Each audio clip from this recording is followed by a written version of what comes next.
এইভাবে অবশ্যই একবার তোমরা বানিও। আমি কিন্তু এটা প্রথম বানালাম, আমার সচরাচর বানানো হয় না।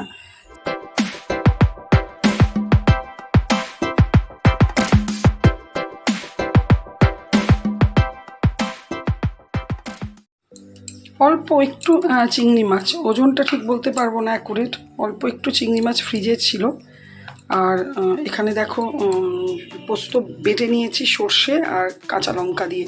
সর্ষে পোস্ত বাটা দিয়ে চিংড়ি মাছটা করব। এভাবে সচরাচর খুব একটা চিংড়ি মাছ আমার করা হয় না। আজকে ভাবলাম অল্প চিংড়ি আছে, একটু পেঁয়াজ টিয়াজ দিয়ে করব এই সর্ষে পোস্ত বাটা দিয়ে।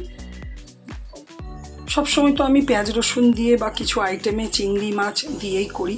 আজকে ভাবলাম একটু অন্যভাবে করা যাক, কারণ পেঁয়াজ রসুন দিয়ে খেতে ইচ্ছাও করছে না, আর চিংড়িটাও পরিমাণে অল্পই।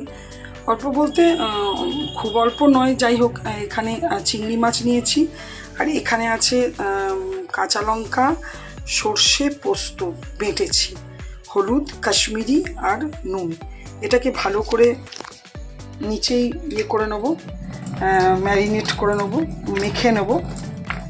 আর এই যে এই ছোট্ট জায়গাটাতেই করব, পেঁয়াজ ফোড়ন দিয়ে করব।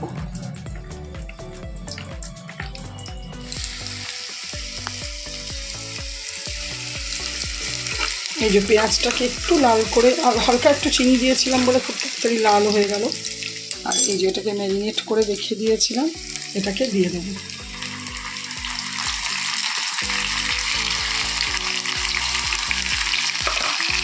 চিংড়ি মাছ তো জানো সেদ্ধর কোনো সেরকম ব্যাপার নেই, তাড়াতাড়ি সেদ্ধ হয়ে যাবে। এবার আমি এভাবে ভাজতে থাকবো,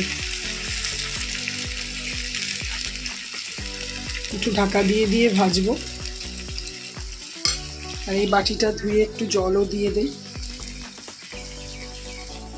এই দেখো বেশ সুন্দর রেডি হয়ে গেছে, ঝাল ঝালও বেশ হয়েছে। একটু উপর থেকে সর্ষের তেল ছড়িয়ে দেবো। তেল আমি অনেকটাই দিয়েছিলাম, সেই জন্য খুব একটা তেল দেবো না, তেলটা বেশি হয়ে যাবে। জাস্ট একটু নামমাত্র দিলাম, কাঁচা তেলটা একটু ভালো লাগবে। হয়ে গেছে, কেন দেখো তেল ছাড়ছে পুরো। রেডি করেছি, আর এই যে এবার সার্ভ করে দেবো গরম ভাতে। আর প্রথম পাতে ঝালঝাল চিংড়ি মাছের একটা ইউনিক সর্ষে পোস্ত দিয়ে রেসিপি, দারুণ লাগলো দেখে। আর টেস্ট করেও একটু দেখলাম, খেতেও বুঝতেই পারছো দেখে দারুণ হবে।